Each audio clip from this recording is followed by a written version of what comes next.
Okay, let's dive right in and untangle the massive billion-dollar paradox of European AI sovereignty in 2026. If you've been following the tech landscape lately, you're well aware that Europe has been desperately trying to carve out its own independent space in the global AI race. But looking at the data and events from the first half of this year, a deeply fascinating and honestly kind of contradictory picture emerges. We're looking at a story of massive hardware investments colliding head-on with a very unexpected software reality. For years, digital sovereignty was, well, just a political buzzword. It was that classic phrase politicians love to throw around at conferences to sound forward-thinking. But in the spring of 2026, that completely changed. It literally became a massive reality on the balance sheets. We are no longer just talking about theoretical independence here. We're seeing actual concrete being poured and servers being racked. We've officially moved past those lofty Sunday speeches and straight into hard, undeniable financial and infrastructural reality. The money is finally on the table. And we aren't just talking about a little bit of seed funding, right? We're looking at capital allocation on a scale that Europe hasn't seen in the tech sector for a very, very long time. And the sheer scale of this infrastructure boom is absolutely staggering. This whole setup is no longer just sitting on some consultant's PowerPoint presentation. It is live, it is humming, and it is drawing massive amounts of power as we speak. Just look at the raw numbers. Back in February, the telecom and NVIDIA industrial AI cloud launched in Munich with nearly 10,000 Blackwell GPUs. To put that into perspective, that is roughly 0.5 exaflops of computing power. That means it can perform half a quintillion calculations every single second. Mind-blowing, right? According to Telecom, this single privately funded boost increased Germany's entire AI compute capacity by about 50%. Boom! Just like that. They brought in SAP as a platform partner for what they're calling the Germany stack, and immediately locked in major clients like Siemens, Mercedes-Benz, BMW, and even Perplexity. Meanwhile, in the background, the Schwartz Group is aggressively expanding its Stack IT ambitions to become a massive European hyperscaler, backed by a rumored 11 billion euros and a long-term goal of 100,000 GPUs. So yeah, the private sector has officially shown up to the party. But what's equally fascinating is how the state responded. The government isn't just sitting back and watching. According to parliamentary documents, the German government committed 805 million euros for a European AI gigafactory consortium in 2026. What we're seeing is a massive joint EU bid forming with SAP, Telecom, Siemens, IONOS, and the Schwartz Group, which is basically Europe's answer to America's Stargate project. On top of that, the Federal Agency for Disruptive Innovation, or SPRIND, launched Next Frontier AI with another 125 million euros for its own AI labs. And Brussels? They're backing this all up with the Cloud and AI Development Act, pushing a strong free software first principle. For once, the state and the private sector are actually rowing in the exact same direction. All of this frantic movement points to the massive prize that everyone is chasing. McKinsey estimates that the global sovereign AI market alone is worth a staggering $600 billion. Let that sink in. Gartner backed this up, noting that European sovereign cloud spending is projected to hit $12.6 billion in 2026. That's an 83% jump in just one single year. So this isn't just some political vanity project. There's an astronomical amount of money at stake for whoever can step up and provide secure, localized, and compliant artificial intelligence. So the big takeaway here is that sovereign AI is definitely not a niche market. Out of an estimated $1 trillion total AI services market, sovereign AI represents more than half. 60% to be exact. Organizations, governments, and critical industries are absolutely demanding AI that respects their local data laws and strict security protocols. Right now, it is hands down the dominant growth sector in the AI space. But with all this hardware and money flowing in, we've got to ask the really uncomfortable question. Who actually owns the intelligence running on these machines? Sure, we have the data centers, we have the state funding, but what about the actual brains of the operation?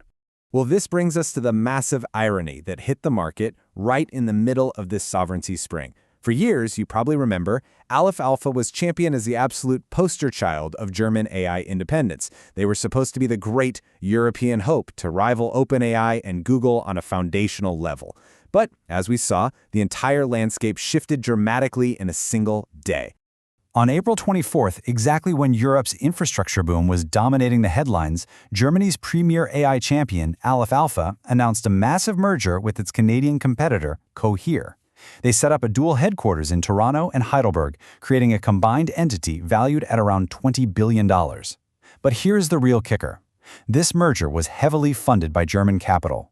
The Schwartz Group acted as the lead investor, injecting $600 million into Cohere's Series E funding to make the whole thing happen. Now we need to look at this impartially because there are two very distinct ways to interpret this move. The friendly read? Well, that sees this as smart, necessary consolidation. By joining forces, they create a $20 billion powerhouse that can actually compete against US hyperscalers. Cohere has always focused on enterprise and sovereign AI, Canada isn't exactly viewed as a hostile tech hegemon, and the Heidelberg location remains completely intact. It's a very pragmatic survival strategy. But then there's the uncomfortable read. Europe just lost its only true native frontier-level model provider, meaning a company building the absolute most advanced, cutting-edge AI from scratch. Sovereignty over this crucial software layer is now co-decided in North America, and perhaps most stingingly for some, it highlights that German capital, like the Schwartz Group, preferred to invest massive sums into a shared, foreign-headquartered champion rather than fully funding a domestic one to the finish line. To truly wrap our heads around this paradox, we have to stop thinking of sovereignty as a simple yes or no question. In 2026, digital sovereignty is absolutely not a binary toggle switch. It's more like a giant puzzle, a highly complex stack. If we don't break it down layer by layer, we completely miss the reality of how the modern AI ecosystem actually functions. The reality of 2026 really is best understood in these layers. Let's start at the foundation, the silicon layer. Those chips are non-negotiable American. Every sovereign European AI factory is powered by hardware whose value chain traces right back to NVIDIA in Santa Clara. Okay, now move up a level to operations and cloud. Here, Europe has actually achieved true sovereignty. The data centers are physically located in Europe, run by companies like Stackit and Telecom, and they are strictly governed by European law. But then look at the very top layer, the models. As we just saw with Aleph Alpha, this layer is increasingly imported or shared. We might be running the models in Munich, but the foundational intelligence was developed in Toronto, or Paris, or Hangzhou. So the absolutely crucial point here is figuring out how to build a strategy around the layers we actually have a grip on. The practical consequence for businesses and the state is pretty clear.